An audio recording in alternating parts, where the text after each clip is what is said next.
Yeah, Duane, it's increasingly evident that Eckankar members and especially Vadanka members who claim to follow the teachings of Paul Twitchell. This is my opinion. I really think that they cannot understand his true intent without reading your works, without reading your books, the new books. Well, let's assume that they don't have time to read the new books. What is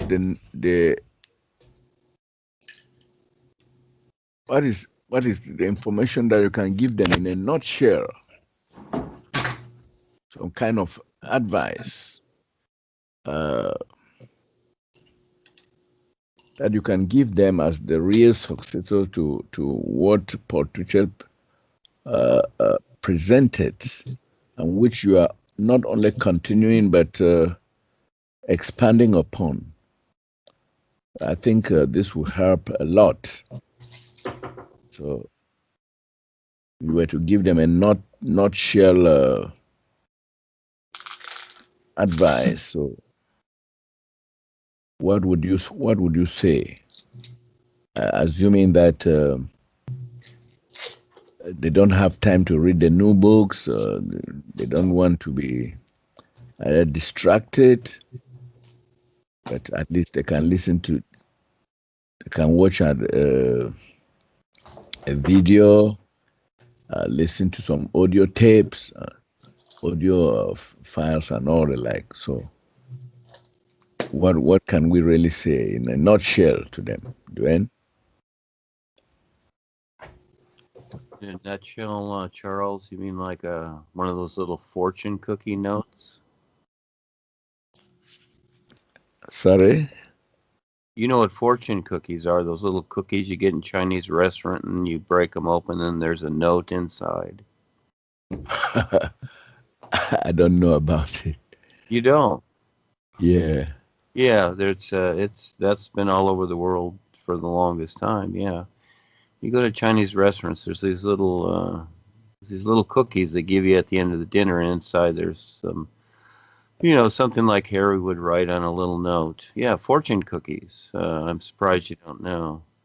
Well, simply put, sing the new you and ask Rebazar. Okay, there it is. So, and I put that out there many times, and they don't care. They love Harold and Joni.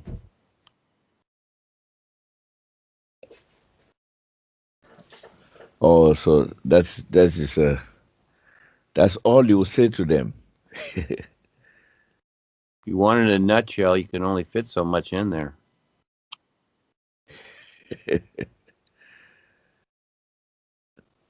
Look up fortune cookies. You're in China. This is where they come from. Fortune cookies come from China. Oh. Well, there are many times that there are many occasions that people just use the name made in China to do their own stuff and say their own things. I've not really come across that. I don't know. Yeah, Duane, I asked this question because I see a lot of confusion amongst them, and this confusion is born of lack of understanding of what Paul Twitchell actually presented, which we consider only a foundation, but which they have taken for the whole of what they consider is the whole of what they should have known. So I find that when you talk with most of them, or some of them, you listen to some of them talk or write something, you actually see the limitations are so many. So I think this is a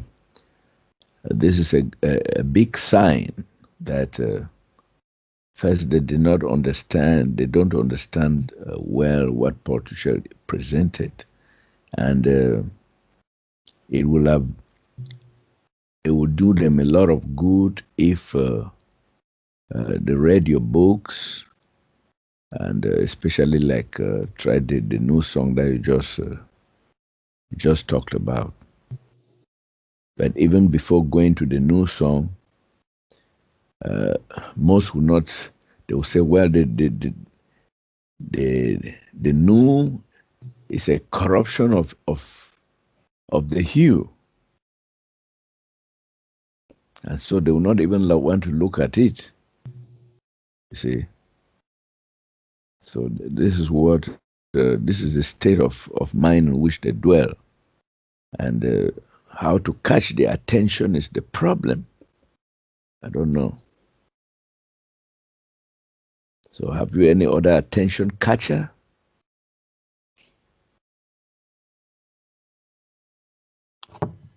They'll eventually see it, maybe, but yeah, it takes a while. It's taken us lifetimes to figure it out, and so it takes everyone time to figure it out. But you talk about confusion. I was looking at the idea of Confucius, old Confucius and all those old sayings. It's kind of like Harry is the reincarnation of Confucius, because that's kind of what he says on stage all the time. Those old sayings, those old parables that confuse people. Actually, the confusion lies in what Darwin and Harry has done. That's where it lies. Because, if they would have been honest and honorable in the beginning, it wouldn't have come to this, because it all is set forth on them. Val here recently tried to contact one of the Reeses or Bahanas or whatever down there in Arizona about the event we're doing, just as an excuse to, let him know. And his reply, which most of their replies is, well, this has really nothing to do. It's like nature is nice and all that, but the environment, what have you. It has nothing to do with the mission of the Mahanta. Okay, so these people that follow them, and so many others like voters in the politics and all this stuff that follow governments and try to fix and figure this nonsense out, that's what they see, and they don't even know what it is. They don't, just like the United States government, people don't know what the agenda is. They don't know who their God is or what the idea is. And they talk about the mission of the Mahanta as an example. They don't know what that is.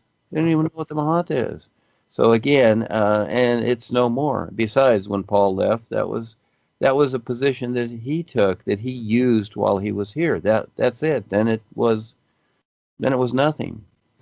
But they took it on, and so it's really been them that have perpetrated the fraud of the whole thing. And the boys were there for a while trying to help people, but after a while, because Joni was there too, and Harold gave in, and so did Darwin, they it's become what it has. So these people have blindly listened and follow this whole idea, which I understand, because they really, it is a lot for people to take the risk and to see more and to figure it out. They can see it, but for the most part, they won't touch it, because again, it's the personal self is very strong in all of us. We become so self-convinced, and it's so easy to do that.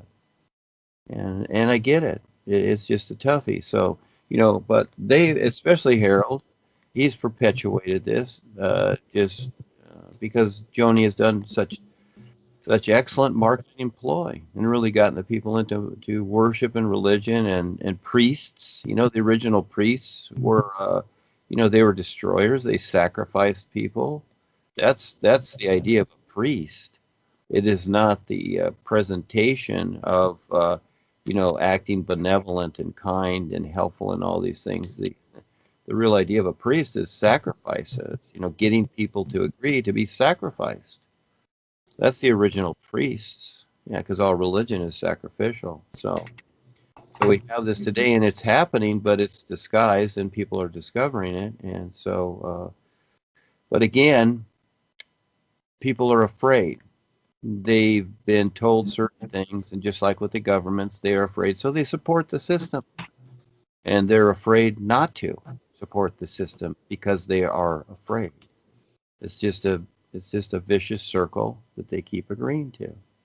And so here you have it. So, yeah, so we know these things, and so it's better to get on and do something. We see this and its choices, and, the world is not doing well. It's way past anything beneficial.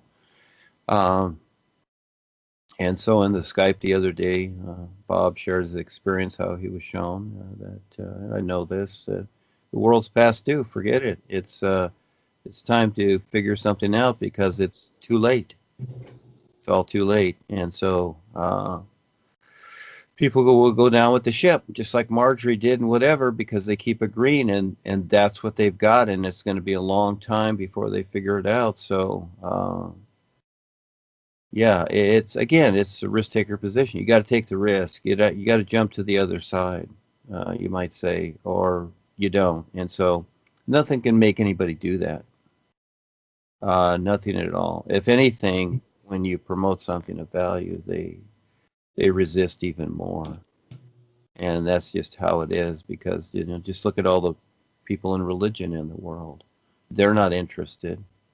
They have no idea what anything is, but yet they pray and emotionally cling to these ideas they've come to know. And so it's been the reptilians, and Darwin and Harold followed suit. They followed the same ideas, because they didn't know, but they took over the corporation, and so here it is. So it's water under the bridge. So here we are. And so again, I suggest that people focus on something that makes sense, and simply, try to do something while there's still time, because anything can happen here, and it will. It is happening, and we're not stopping. So, yeah, they're just going to have to try and figure out what we're doing, Charles, and that's up to them.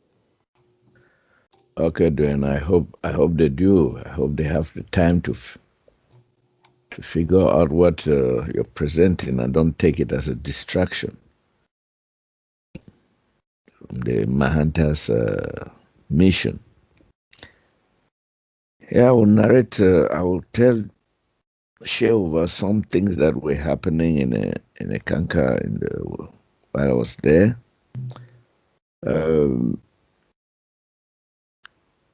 There is this what they called at the time was an HI who passed on, who translated, and some of he had some real side experiences with some of the Eckists, and he told them that they should take Eckankar very seriously because it is real. That's the message he gave to them in the dreams, in the real side experiences. So what I don't actually understand now after meeting you what this means, because he said it is real and people should take it seriously and be dedicated, and that the Mahanta is real and all the like. And now we are we have come to the conclusion that the emperor has no clothes. So what can you say about this, about Eckankar being, the corporation being real, the Mahanta being real, from a real side experience, and then what we know now?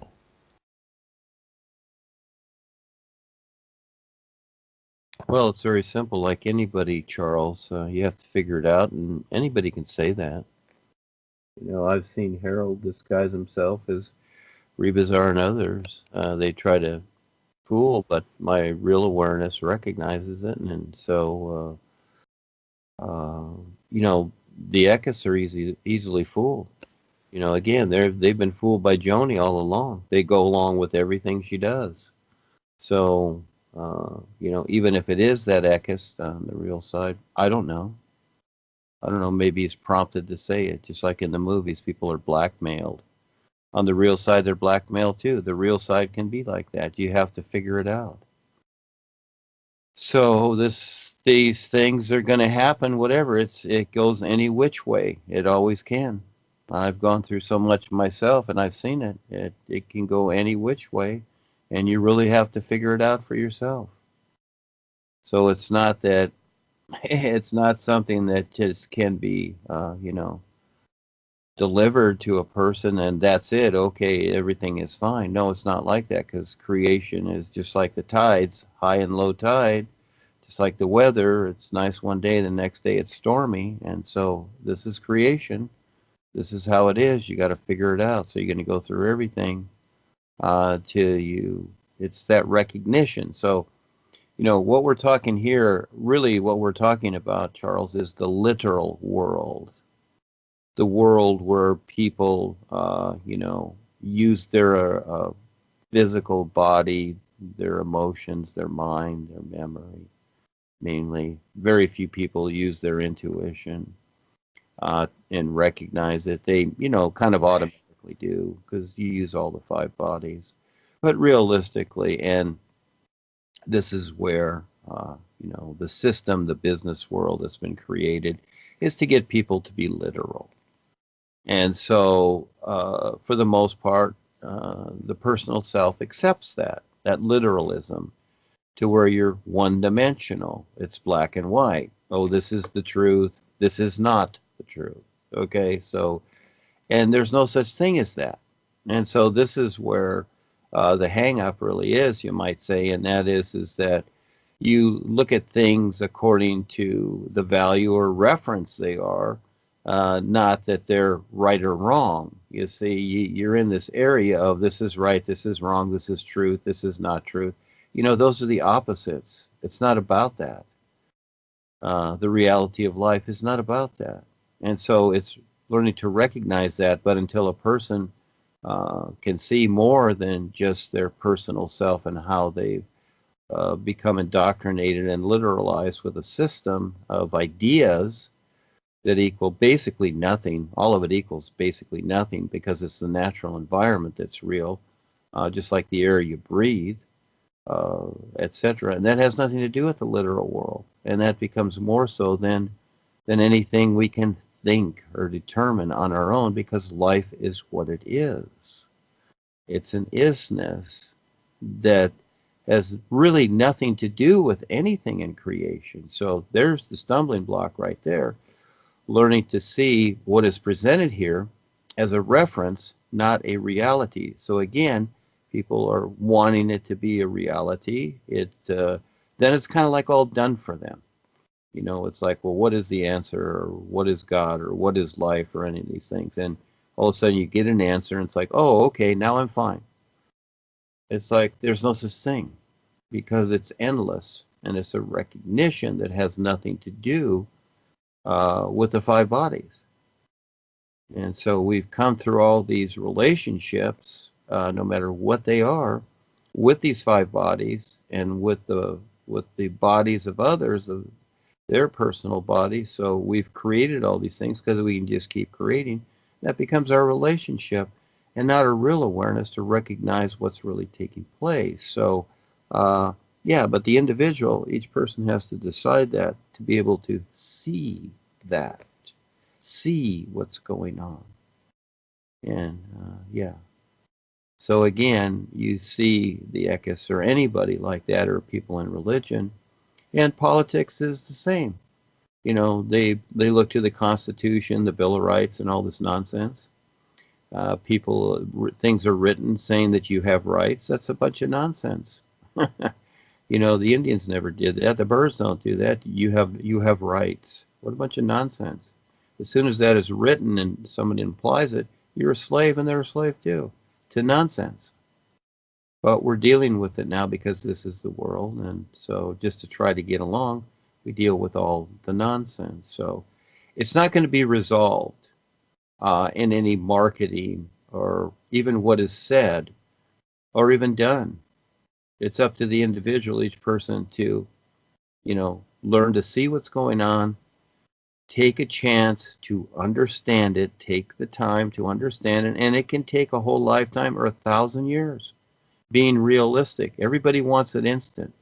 You know, they want it in a couple of days or a week, and if they don't get it, it's like, well, this is nothing. Well, I get it, I understand that. It's a littleized world, so they'll go chase more words and ideas that definitely lead nowhere. So you cannot make people see it at all. And so this is something they have to decide for themselves, to be able to recognize more than just their indoctrinated life so far, and to face it and to admit it. But most people won't. They will just go, well, I'm awake, I'm fine, everything's fine, and, you know, everything seems to be working fine. Well, it seems to be, but it's really not. None of it is. None of this makes sense, what we're doing on the Skype, all of this. It's nuts. It really is. But again, people want it to be so, so it is so. This is the world. But there's more, but you have to see it individually. So there's no way, there's no marketing ploy that will convince people. It's not about that. We're just sharing references, giving people a chance until, you know, you might say they meet their maker, which is themselves, really. And so we all go through it. And it is a lot. It is a lot. I see that. It is a whole lot. That's why I do it every day.